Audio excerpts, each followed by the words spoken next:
Hi, I'm Molly. And I'm Jamie, and this is our From the Pasture with Hired Hand podcast.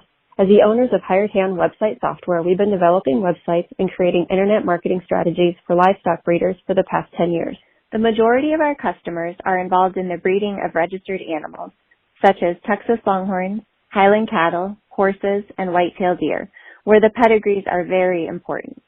The From the Pasture with Hired Hand podcast examines many of the differences in raising pedigreed livestock for maximum profit. Join us and learn what we're covering today. I'm really excited for today's podcast guest. Their cattle are very well known in the industry, but today we're going to learn a little bit about the history behind how they got there. So it's a real pleasure to introduce Felix Serna with Coyote Ranch. Thank you so much for taking the time out of your busy day to join me, Felix. Yes, ma'am. I appreciate you thinking of us. It's an honor to put it this way, and I commend y'all because the work that y'all do has given me the opportunity to attend a lot of sales without being there. And the work that y'all do and the research and put everything out there that we can learn from. I'm a fan, but we live day by day and try to keep moving forward. And first, I got to tip my hat to you because my dad always told me you tip your hat to a lady. So, thank you. Yes, ma'am. Well, I have to admit, I was doing a little research on your website before, trying to come up with some questions and stuff for today. And I just have to read this line to our listeners because it really resonated with me. And I think it will hit home for some of them as well. But you said, Longhorns are a functional cattle breed in the old tradition using today's ideas and technology. This blend of past and present is proof that Longhorns can fulfill the demands of today's cattle market. I just love that. Yeah, well, I believe it. There's so many avenues that these cattle can go. Most of the beef breeds are just one direction, and these cattle, uh, you can do a lot of things with it. We've involved the wildlife, the grazing, the benefits of grazing longhorns compared to stocker cattle, because we're involved a lot in the stocker cattle, and I get to observe how these cattle graze. Their hoof action, you can aerate pastures. You don't think so? When you put them for the wildlife industry, you put them in there and clear up brush, raise the browse line, and people can look at wildlife in the brush a little better. And they also, help us in the meat industry. They have their purpose, and I'm hoping that some of the stuff that I've been hearing about helping the health conscious people and all around breed. And plus, they're pretty to look at, and you can strike some pretty conversations when you're showing cattle. Well, I can't wait to dig into some of this further. I have some notes here about your land conservation and the area that you're in and all of that. But let's first start, just in case there's some folks out there who have been living under a rock for a while. Let's first start with you telling me a little bit about yourself and your role at Coyote. Well, I grew up in this part of the world.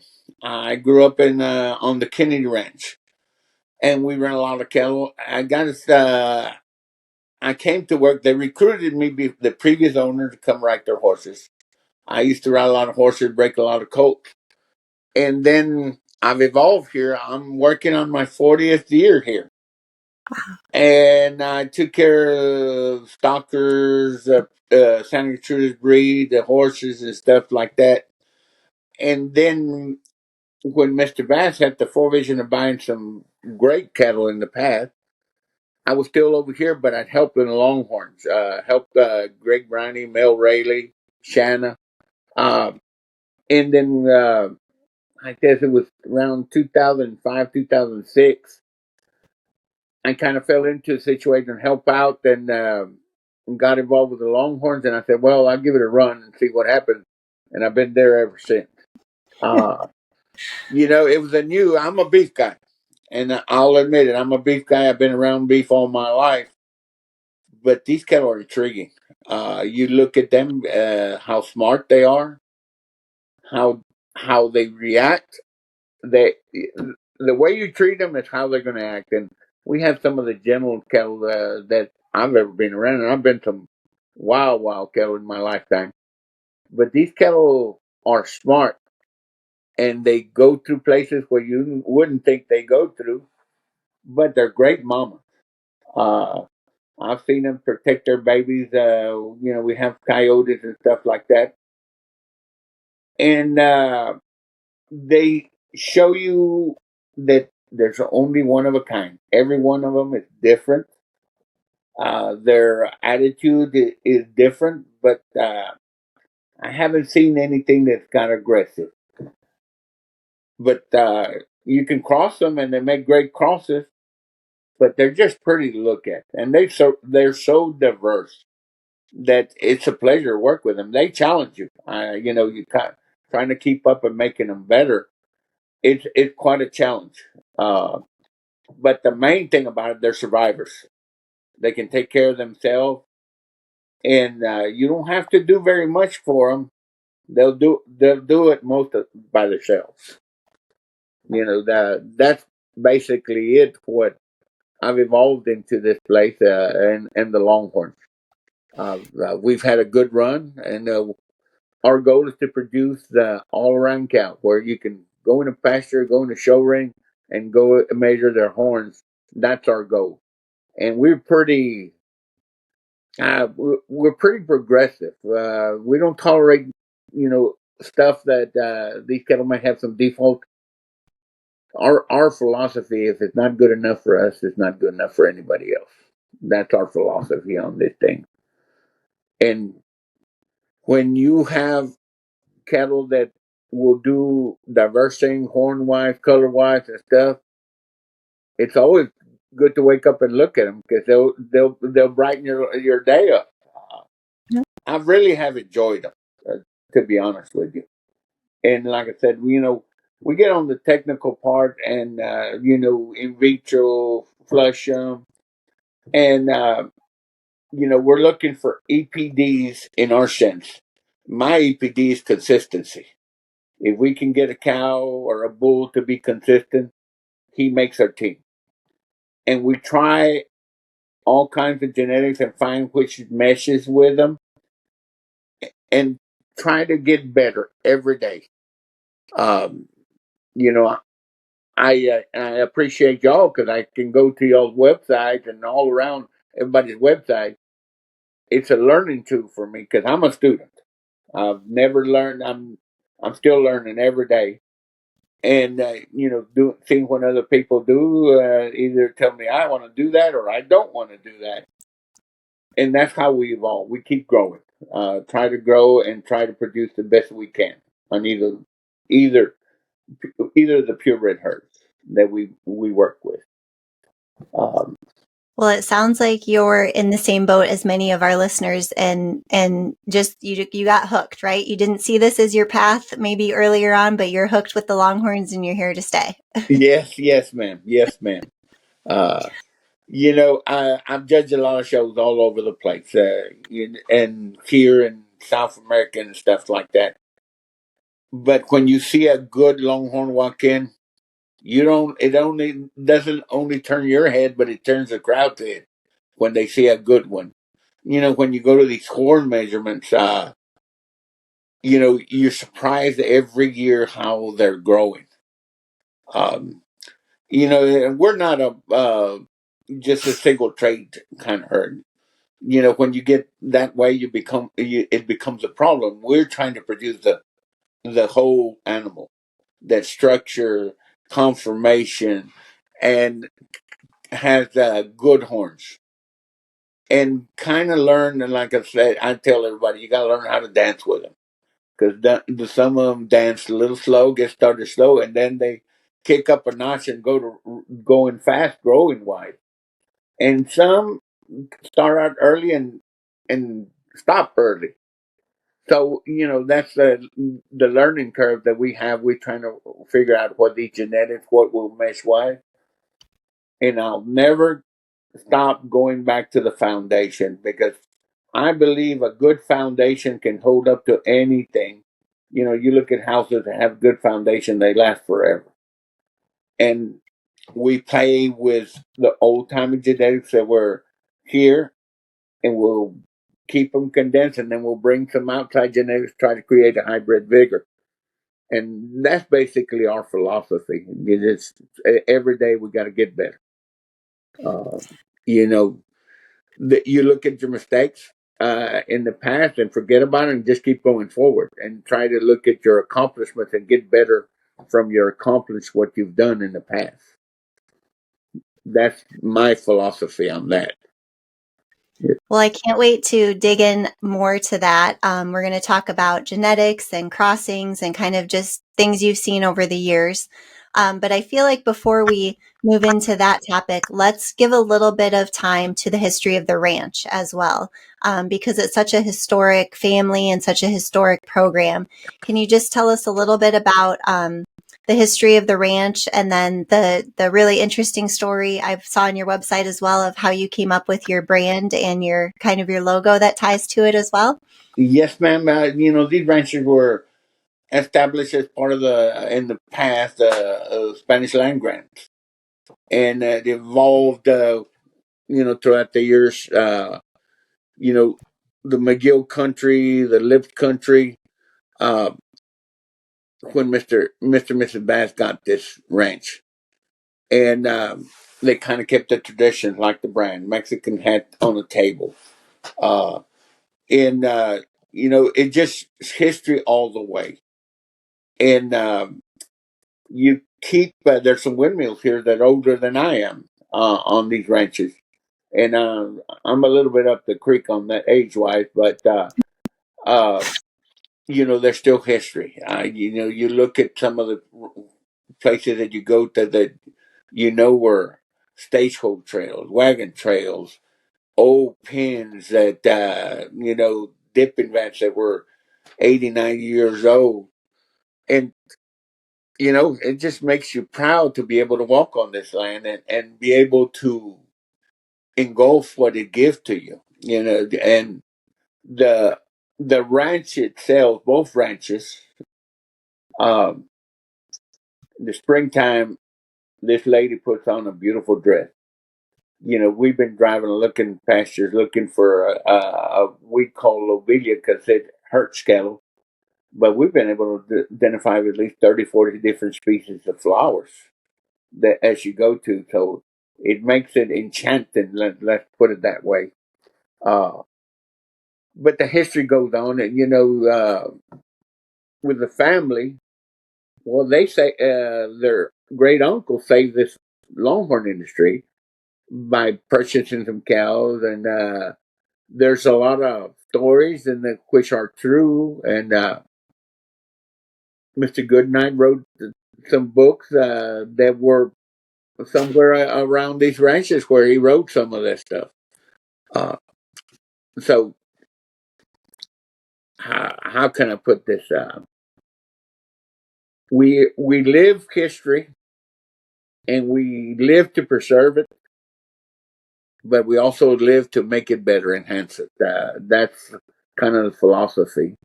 Uh, and throughout the years, everybody in this organization strives for good quality and try to become better than we were yesterday. And I'm a lucky guy. I don't go to work. I enjoy what I do, and that makes it uh, a better life for me. But at the same time, you got to be critical on yourself to be productive. Don't try not to stand in one place because I'll dig a hole. Because we need to look at the future. Um, I'm also a fan of helping other people. And, a lot of stuff we do here, try to create foreign market stuff, not basically just for us, but if we can do something like that would help other breeders, we will do it. Um, and, I had some teachers in my lifetime, and I'm still learning. I grew up with a set of what we call cowboys, I call vaqueros. Their ethics were be proud of who you are, don't brag, ride for the brand, and be loyal to the people that take care of you. and that's why we try to preserve. Try to help the young folks kind of get some of that into their blood. If we keep that thing going, our future would be better. And we just live it. Let's put it that way. We live it, but being fortunate to work for some people that believe in taking care of the land and preserving the history, trying to create it, enhance it to where it was in the past. Uh, just that's phenomenal for me. Being part of this organization and the Longhorns and the Gerts and the quarter horses and Lusitano horses that we crossed a little bit, but it's just fun all the time. You know, Sometimes some days are frustrating, but if it lets you get down, you're not going to go anywhere. So you look at what you can do to make the day better. Uh, Things that we do around here for me, were brought back from the old vaqueros that I grew up with, and their philosophy, their ethics, and love for life. They tell me, life is like eating. You wake up hungry, you eat. Lunchtime, dinner time. But if you go to bed hungry, it's nobody's fault but yours. And that's why you got to grab life to the fullest. And here it gives me the opportunity to do it. I don't know if I answered your question, but I got on the rant there for a little bit. But No, you completely answered it. It was very, very moving, very touching to hear, where your beliefs stem from. yes, ma'am. This part of South Texas is very historic. A lot of origins and cattle will come from this place. And you look at South Texas with one of the premier first to start getting cattle up the trails, which I think the Longhorns were the ones that started industrialization in the United States. If it hadn't been for the Longhorns moving up and people wouldn't get in the big cities and keep everything moving, we may not be where we are today. I know, you look at Longhorns and you see a lot of symbols of Longhorns that tells you quality and longevity. And that's why they've been around forever. So, it's just a whirlwind that keeps on going, and the country, the Longhorns in itself, and all cattle give back to all of us. But when you see a Longhorn stamp on a business or something, you have an idea it's a quality thing they're producing just because of what the Longhorn stand as a symbol in this whole United States. Um, and you're starting to see it in different countries. We ship cattle to Costa Rica, and they loving them down there. I had never, I've done it before, but I had never put Longhorn cattle on a plane. And they flew on a plane, and they did better than the other breeds that were around them. Because this month right here, it's prime time for the foreign markets because of foreign committees in these big livestock shows, and they show up and they look and they buy, and that's where we've been fortunate to be able to tap in some of that right now. And is that something you taught yourself, all the hoops you have to jump through to do that, or has that been going on for a while at the ranch? We've been doing it for a while. We send a lot of embryos all over. We got calves in Uruguay right now, Paraguay, that you get an idea, keep track with what's going on in that part of the world. These cattle in Costa Rica are producing calves. Just try to create the market. Always tap into it because you never know what happens. And I know, Australia, Brazil is. At one time, we were talking pretty hard. Things kind of shifted, but we're still in the talking range. In the I got a call for some. Oh, Israel was looking for some too. So, you know, there's if you don't tap the bushes, you don't find what people out there looking for cattle, and then we try to do that because at the same time, if it's beneficial for us, it should be beneficial for everybody on this thing, and we just gotta keep them in tune with what's going on and what we can do. So. That's very impressive. Well, let's dig in a little bit to talk more about breeding and genetics and Longhorns specifically. Since you mentioned you've been in it for almost 40 years, what changes for the better have you seen since kind of the you've started in the industry? The cattle quality has gone better. Their survivals, I've seen people study their genetics. For us, you look at Phenomenon Emperor as part of our base breed. A lot of two cows that were in our base breed, a Tar Graves and Delta Vixen, and that's what we set our base, and then went off from there. Uh, our influential bulls was Don Julio. We had Phenomenon Emperor here too. Don Julio evolved with Delta Diamond and him that produced. And then we've got Julio's Vixen, who, if you start looking in there, there's a lot of 80, 90-inch cows that go back to those genetics.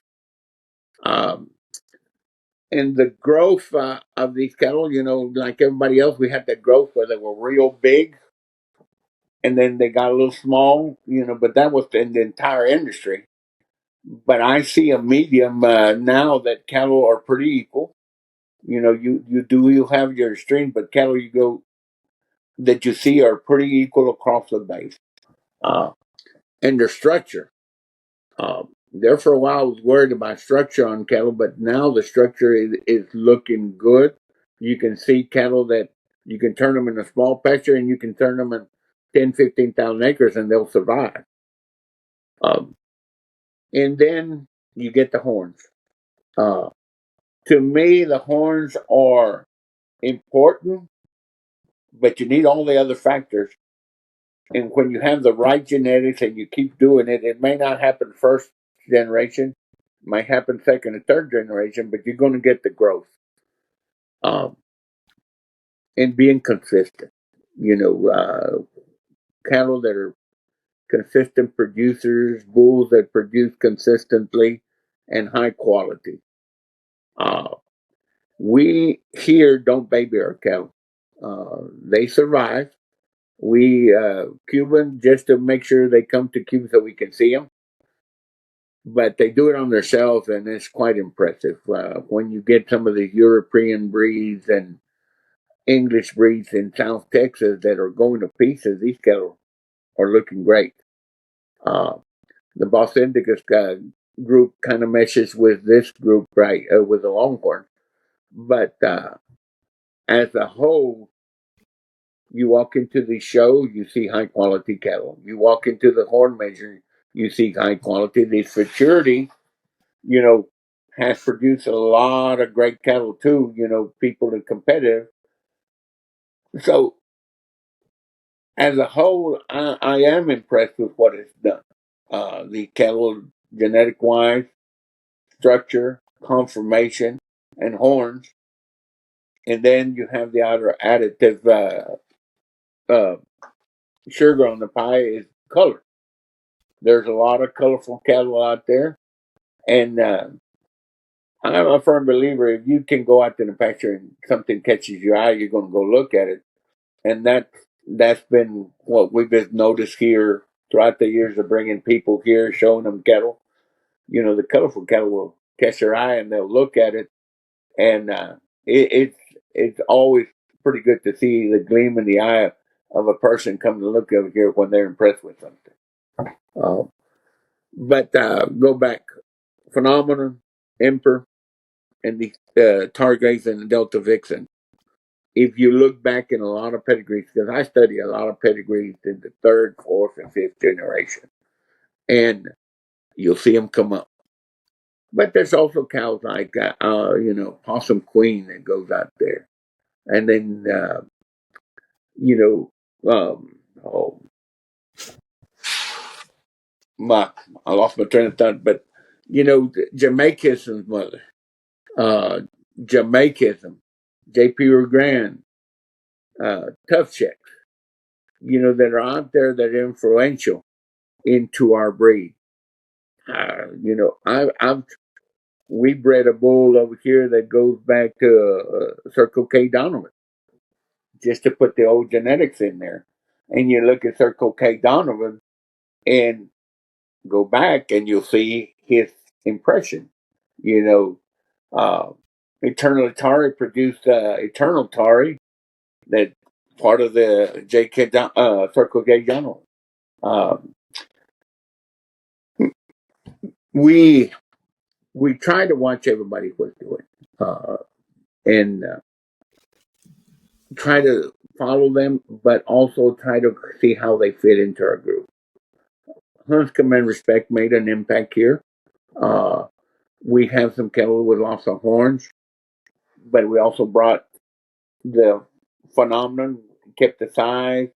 The Vixen, Hoodoo Vixen, he did also that. And then we've been fortunate to use some good bulls. We have some good bulls right now, but historically, those ones keep showing up on pedigrees, those older foundation bulls. Um, and we just keep working with those genetics and try to, like I tell everybody, if you make a good stew and it's tasteful, and then you try to add to the recipe to make it better, sometimes it don't get better, but when you do, it makes you feel good, and that's what we're trying to do: create recipes to try to enhance the kettle. And I'm not going to say we've been successful all the time, but we won't talk about those. We just talk about what it got better, uh, and work from there. Our younger cattle right now are very impressive. Uh, we've seen some cattle that we put them on a grid, and when these cows were 8, 9 years old, the 2 and 3 year olds are at the same level. And then we're trying to find peaks and valleys.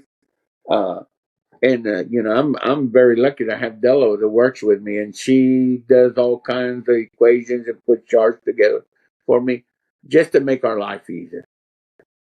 But we keep working with the foundation. That we always go back. We may get this started, but we'll come back and keep it going that way. Um, like our forefathers, the foundation's always been there to keep everything going forward. Um, that's my genetic principle. What we look at, and you take these elite cows, and then you try to multiply them by vitro and flushing them, and try to gain more cattle off of that, so you can have more products to your equation to do that. But I have found you could have the same genetics on both sides, but one will outproduce the other. You never know why. Conditions. Uh, but this one may not grow as much, but it may produce as much or better than the other one that has the biggest horn. Mm-hmm. So I don't punt most of the time on those kind of genetics, as long as they fit our criteria of conformation and structure. And that's how I look at this situation to try to get better every day. But genetics is the main part. And, also, you got to look not only within, but look all around you. Mr. Loomis, you look at his progeny and he's been accomplished. So, we look at what his genetics are doing. We look all around from California to the East Coast, up north, and try to see what other people are doing. Not try to copy, but try to see if you could find a mixture that might grow it out. Because if you stay with one closed herd, you're not going to get any better. You need to bring the outside genetics to help you enhance that. And So go ahead. sorry. So let me ask you this, because I feel like it would be really hard to surprise you based on your experience and your research. Has there ever been a bull or a cow that popped up out there from another ranch that you're just like, wow, like I did not expect that? You know, you didn't expect them to, whether it be how they looked or how influential they ended up being, that just kind of caught you off guard? Sharpshooter was one of them. I saw him as a yearling, and I thought he was going to be special. He did that. I saw Cowboy Casanova as a wing calf and made an effort to acquire him, but you know how he impacted. You know, Daryl Dickerson has had a couple bulls that I've been kind of impressed with. And as calves, and they grow up by.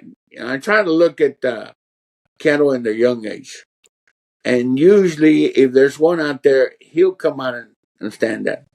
But you go back, JP Rio Grande. All his accomplishments. Uh, Rebel. He's come out. He kind of surprised me, but he's come out and been quite influential. Uh, trying to see what the next young gun is going to be, and I got about. I'm going to keep it under my pocket, but I got about 4 or 5 that I'm going to look at throughout the progression and see where we're at. Red McCombs had some cattle that were impressive, and we've used some of that. Another one that's kind of been kind of low is Swagger. Little different type of genetics, little different horn shape, but with the right cross, he's going to be he is an impactful bull. Um, just running all kinds of bulls because I keep a lot of them in my mind.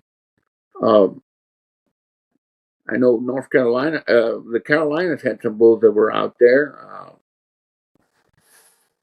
And then you get up in Michigan, those boys have done well with some of their bulls over there. And, we're happy that we had been part of it with Julio Thunder in that part of the world. Um, I have to go back to my notes to give you lots of names, but, there's some bulls out there that are worth looking at. We've seen a trend that some of these genetics had condensed. So my time right now is looking at some of these other genetics that are kind of, a bull that with about 2, 3 crosses, BL night checks, made an impact, but his sons and daughters did that. Um, oh, I got one on the tip of my tongue and I can't say it, can't get it out. But there are some bulls that are quite impressive. And not necessarily, some of them have great horn, but there's some that the genetic by themselves is impactful if you can put it into your breed. They may not have the biggest horns, but they will be impactful in their lifetime uh, to the industry. When we do measuring here, we measure tip to tip and a total, and we do a lot of twisty horn measurements. And my deal to have a rating is I add them both together. Because sometimes this cow may have 30 inches and may have 110 inches of total horn. And that's how we rate our cows with the composite measuring. And that keeps me in tune with what these cattle are doing. And when we go out there and look at something, I look at what the composite measurement is to give me an idea if we need to influx those genetics here. A lot of those twisty, messed up horns, if you ever straighten them out, they're world records. Uh, that's how we base it. And then, you see Kishing right now. You ever straighten those horns out, ain't nobody going to touch her. But she's also a good looking cow and has a lot to offer. Um, like Possum Queen shows up in a lot of genetics throughout the industry. in and beauty's in the eye of the beholder. My eye is different than most people. But when there's a good one out there, we will try to find a way to influx them into our genetics. That's what you look at, but they also look at the consistency of what they produce. Oh, we have Rebel in there. We have Hunt Command Respect. Uh, Far Left Checks is another one that kind of stays out there in the deal, but he's been influential. Um, and we just kept working from there. And I can't let all my secrets out because we may be trying to hunt for some of those stuff ourselves, but yeah, there's a lot of young ones. I'd say there's about 4 bulls out there that are gonna impact their young calves, but they're gonna impact the breed quite a bit. Uh, with the research that I have done on these cattle. Well, I won't make you spill all your secrets. So here's an easier question, maybe. You all have sold a lot of El Coyote bred cattle, both private treaty and consignment sale. Is there one in your tenure there that you just kick yourself for letting go? You just learned down the road, I should have kept that one?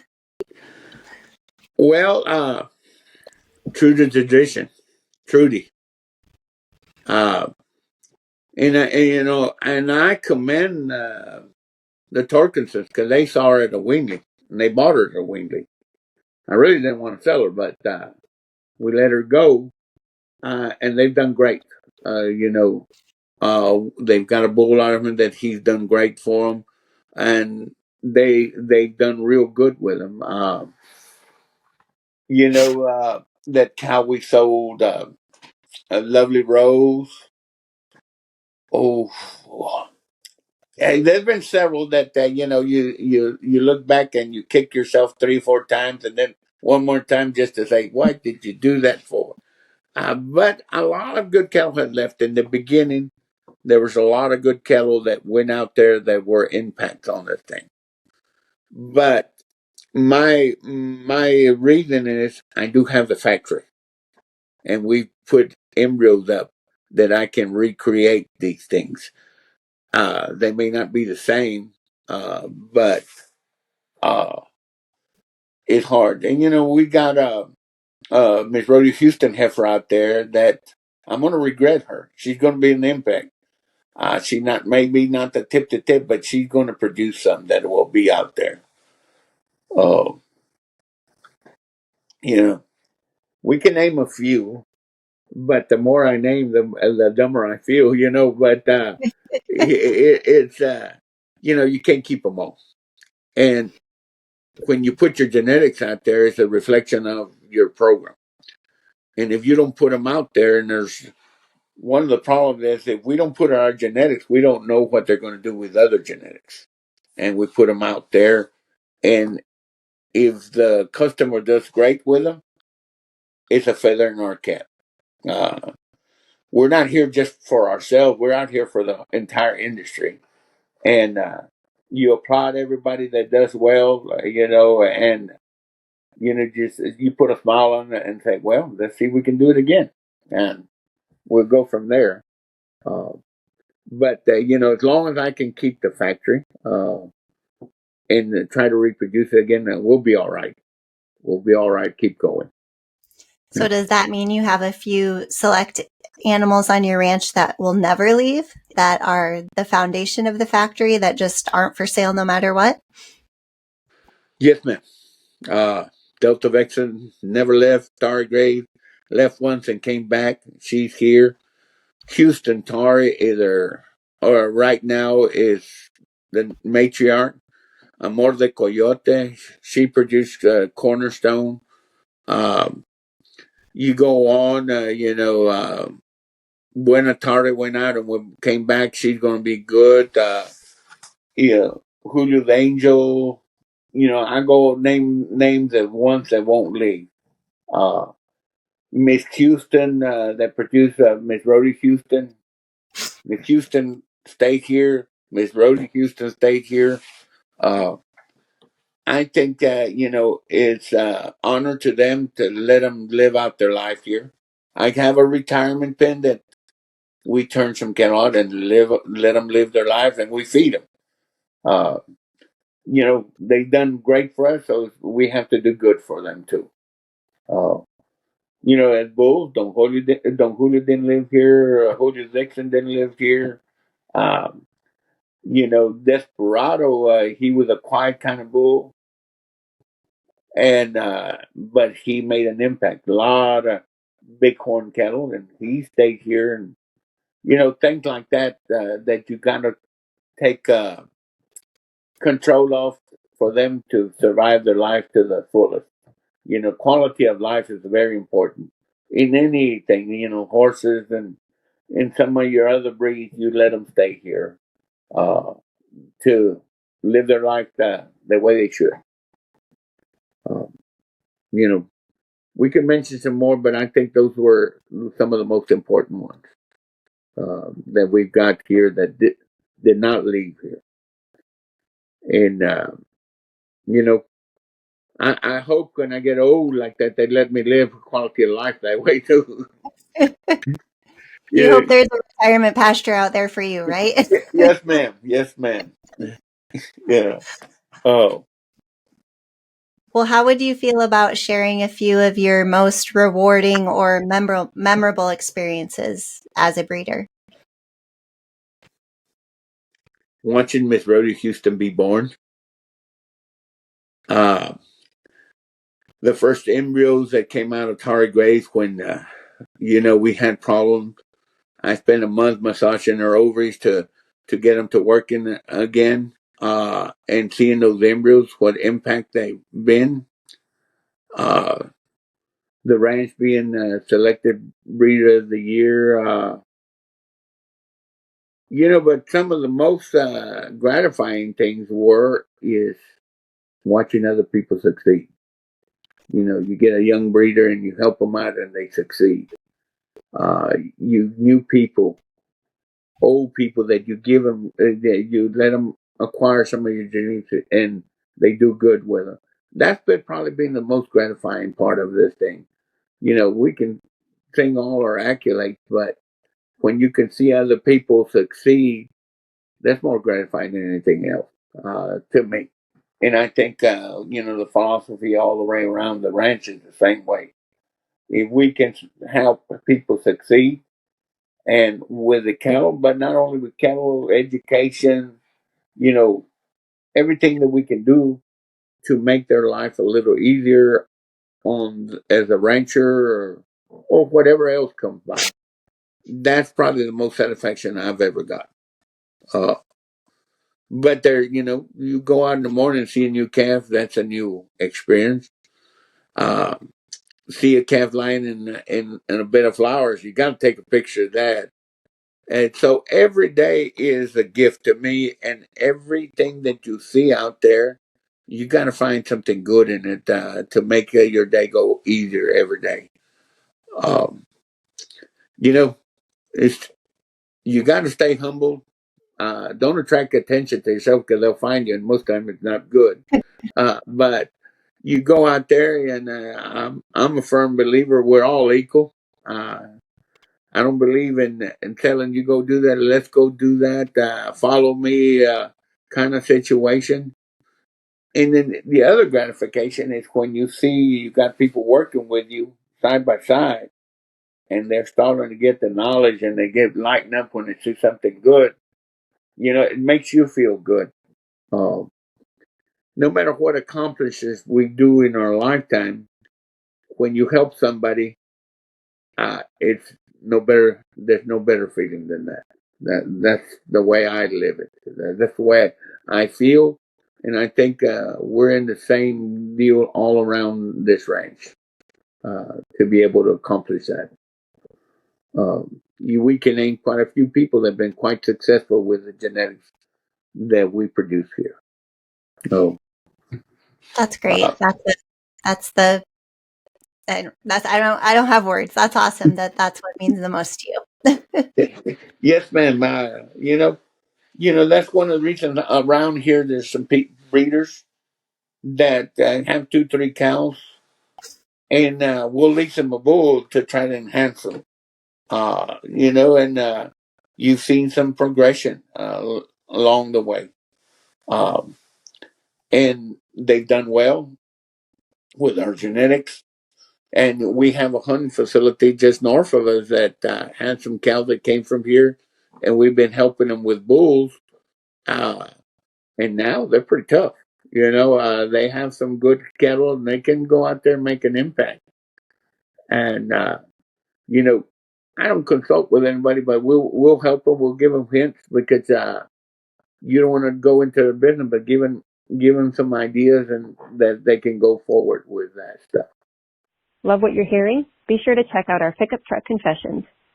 It's a video series where we hop in the truck or rental car and interview a variety of breeders about what drives their passion for their livestock, how they got started in the breed of their choice, marketing tips, and more.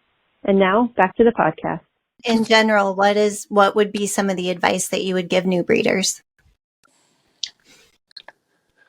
If you're a new breeder, don't jump in without looking. Look at what you're looking at. Sometimes cheap is not good. You have to be able to go within your means. If you can't afford a high dollar cow, look at something within your means, but don't get away from quality. Genetics are important. You look at proven genetics, they will get you along the way. You can enhance. A lot of people make the mistake, I'm going to buy this one, is high dollar stuff. And I don't want them to stop doing that, but really do your research and create,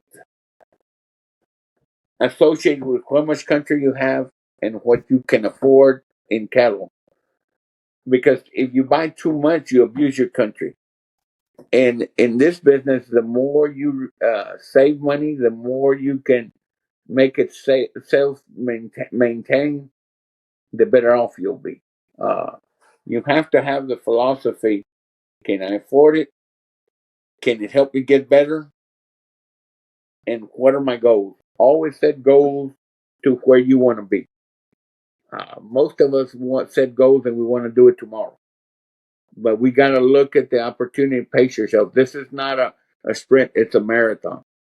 And you just keep going. Uh, you know, a Christmas present, it looks pretty when you wrap it up. When you open it, it lost some of its value. So you got to look at, take your time and get there. Uh, and the other thing, I tell people, you want to dance with these cattle. What do you want to dance? I said, you got to know how they move, how they step, what they're thinking. A lot of people have their own song, but I always look at a slow song that's kept me going forward. I always waltz across Texas, and that keeps me going. Kids that I help with the show, I've been able to produce maybe 8 or 9 national champion showmen. We all get nervous, and I tell them, when you're on the show stick, you just waltz across Texas, keep that same rhythm. You feel better, the cow feels better, and your nerves will go down. And that's the way I look at everything we do for young breeders. They need to think about a marathon and slow their pace down and observe. Learn from others. Don't never stop being a student, because you could pick up things that might help you for the future, might help you right now, or things that you don't want to do.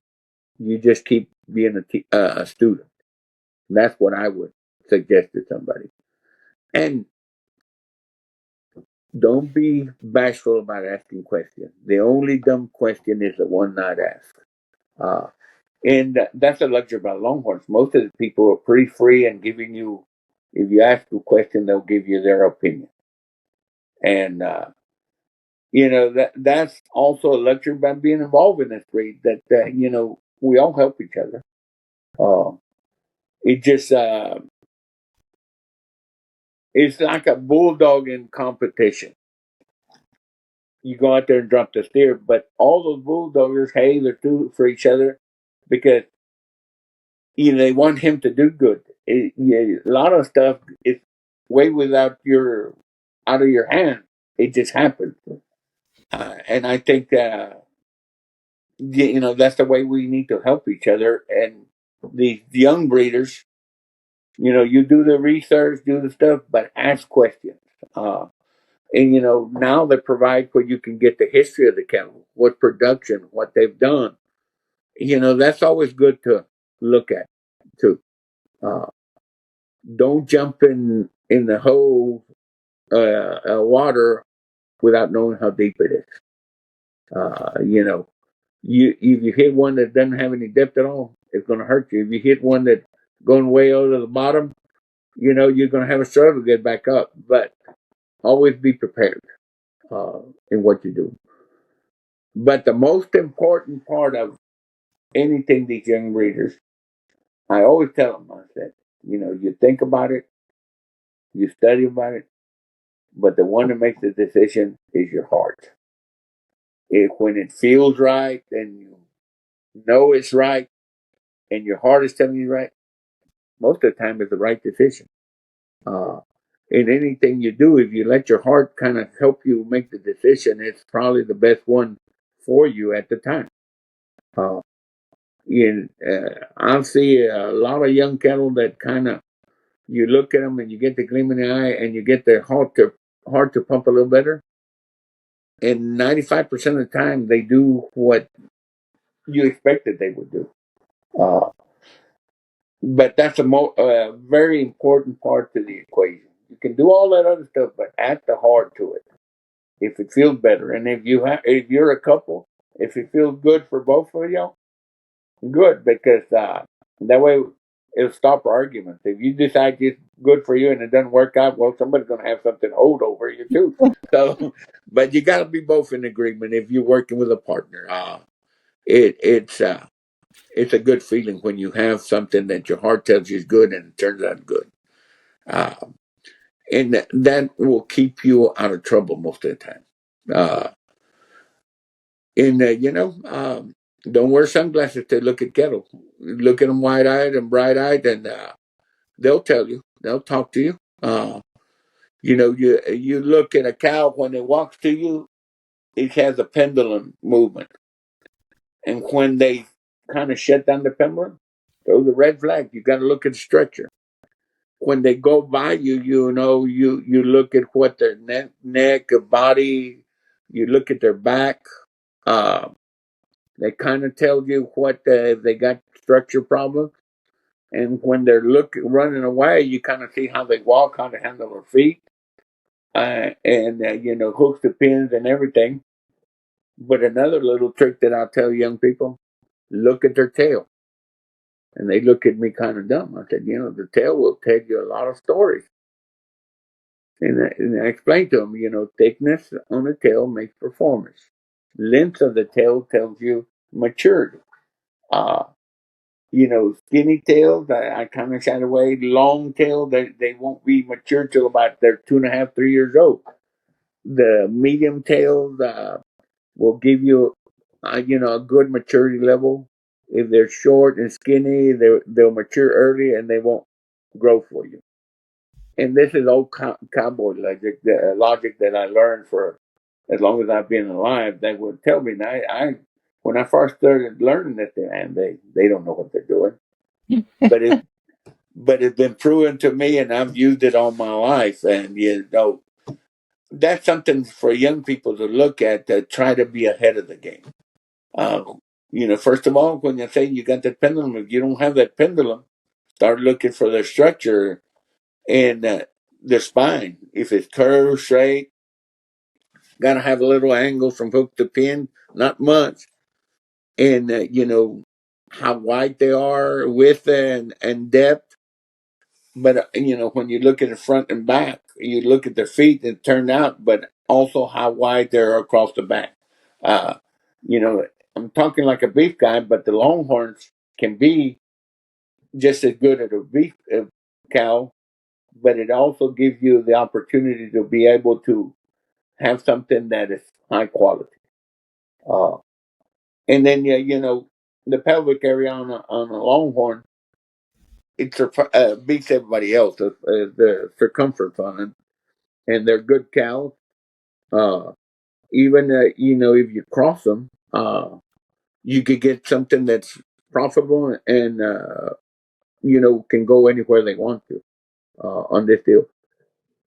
I'm looking at both sides. We want to produce a cow that goes wins the horn measurement, wins the show, but they're also cattle that will fit in the industry. One of the best cows I've ever known as far as surviving is a Gert Longhorn cross.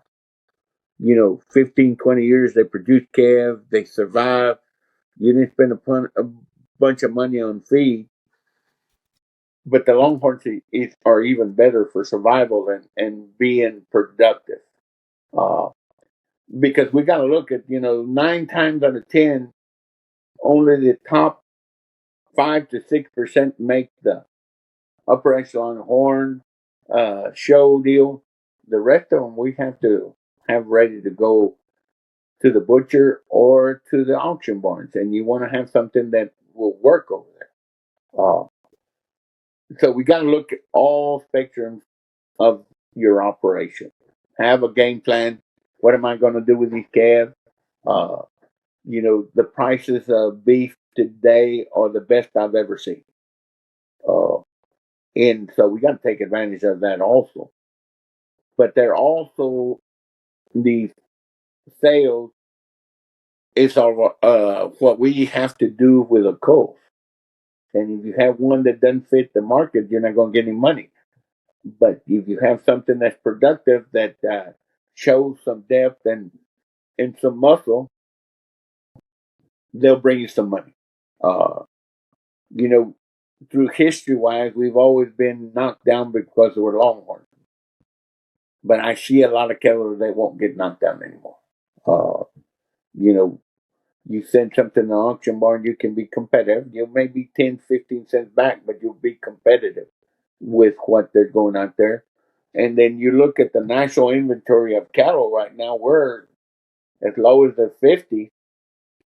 And you look at some of the placement in the feed yards, they're not meeting the quota and they're hunting for cattle. So it's an opportune time to be able to put your cattle to the lead and work on your bottom end and keep building forward for that. Uh, I shouldn't be talking about it, but this is the real world. We have to be able to pedal cattle to other avenues, just not at a single one group. And one of the things that I like about going to Fort Worth to the sales over there, we're not exposed only to Longhorn breeders. We're exposed to the entire, group of people. There's thousands and thousands of people. And I've been fortunate enough to be at a sale and then go into show barns with a show string that there and it's always nice to hear the ramble. Oh, you see what the Longhorn gal did at the sale, and because it just goes on and on. It just sits there. But when you walk in there and don't say nothing and listen, and it puts a little happy heart in you just to hear that people are talking about the Longhorns. Uh, and that's one thing that we need to be able to enhance our marketability for not our top cows, but also the cows that are in the middle of the road and some that we need to sell. Uh, Well, you I know, feel if go not ahead. to interrupt you, sorry. I feel like that's a great segue because one of the questions I really wanted to ask you was about marketing. So you all consign to a very small number, or well, I mean, Yeah. modest number of sales, right? You're very particular about what sales you consign to. How does that play into your overall marketing, and what marketing tips would you have for breeders? Well, first thing is get out there. But what I found that for me is word of mouth. A lot of people, come up here and they have a good experience, and you treat them well, they'll go tell some other people. Uh, Go to stuff that you wouldn't think be one a Longhorn. Uh, but you visit with them and tell them the benefits. We got a breeder down by the river that's feeding carrots to his Longhorns because they've got a good market, and he loves them. He gets a lot of. He hadn't any problem selling calves. Uh, and advertisement is an important part of it. Because if they don't see you, they don't know you. Uh, we post pictures 6 days a week on our Facebook deal, and we just take random pictures. We're not trying to sell. We put some of the sale ads, but most of the time, just take random pictures.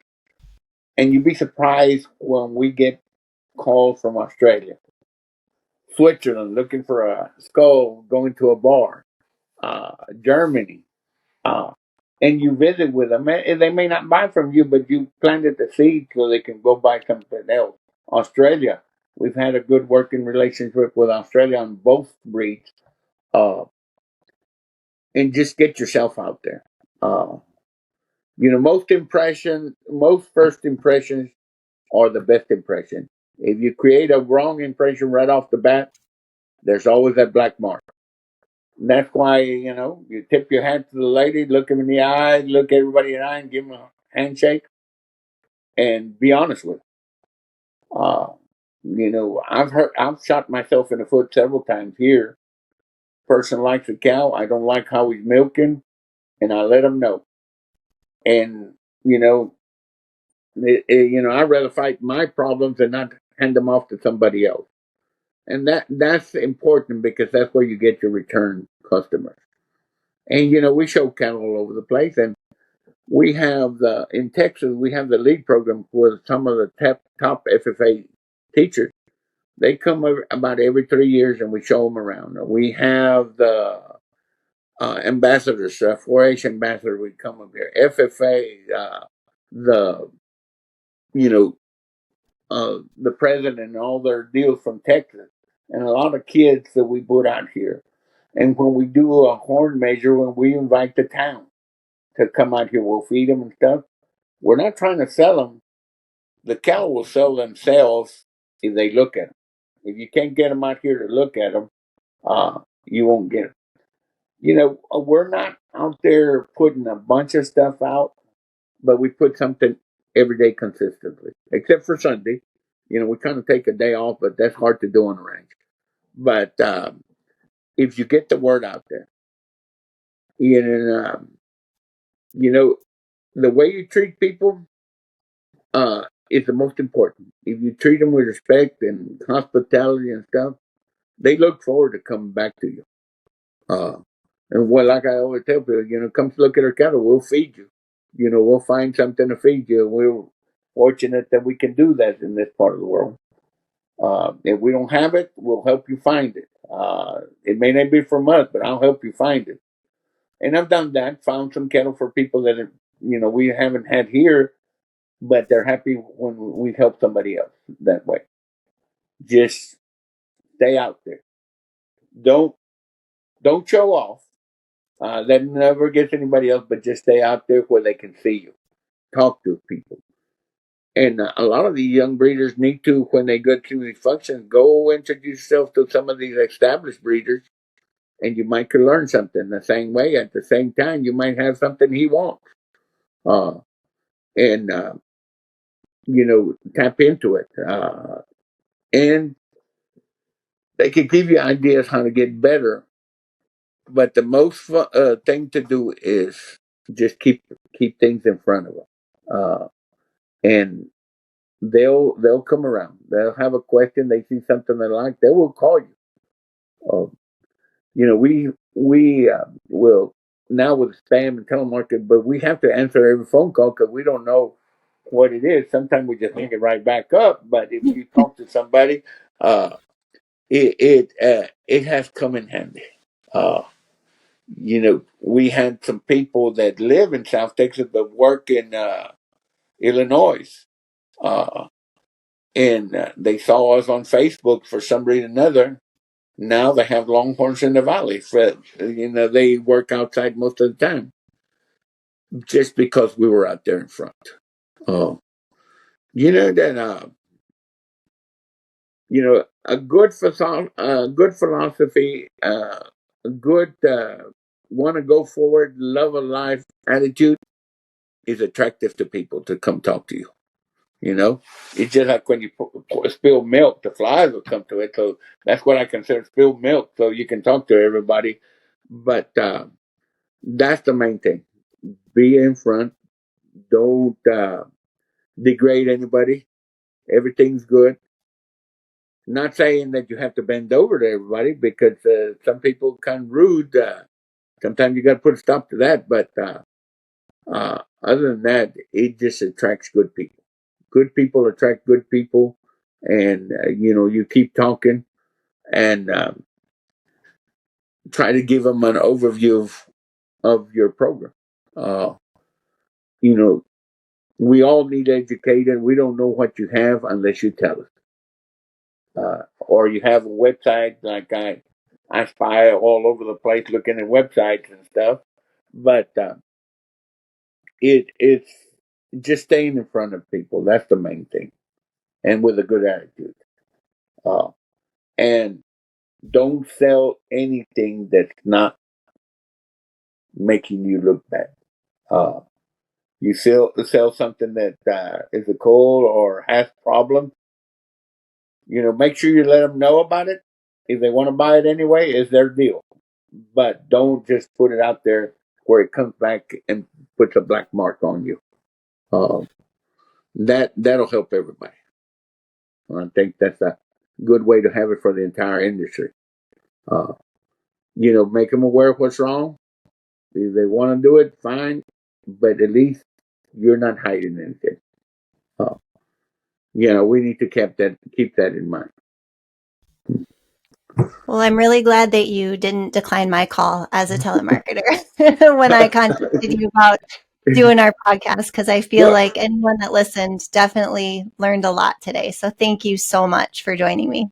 well, I had you on my list and showed up your name. So, but before we get done, like I said earlier, I commend y'all.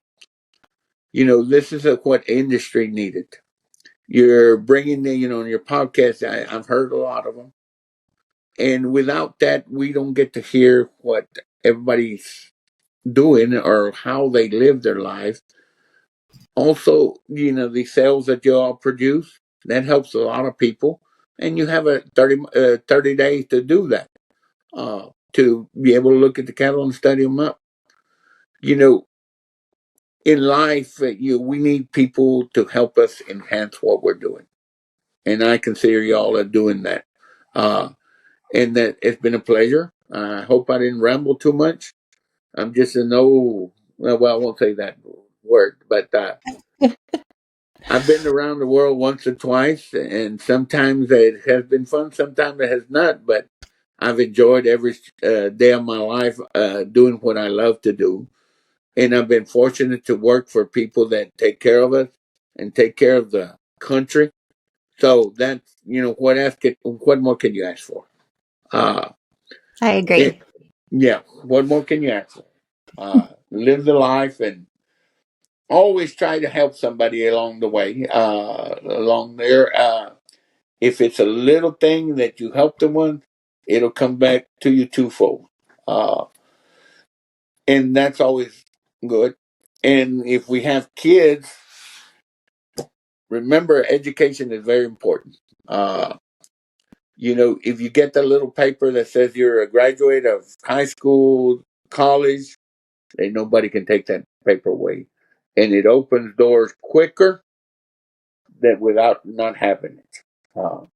I had to get a little bit of my school board experience in there for the kids, but it's very important. And now give yourself the best ammunition possible. You don't want to go into the work world without having the ammunition to back it up. And those little diplomas is your ammunition to get out there. And don't hesitate to take a job to learn to make you better in life. Uh, just for the youth of today, we need to keep that and develop a work ethic. And your parents will probably teach you the common sense. And I'm going to go rogue a little bit. don't stay on the phone all the time.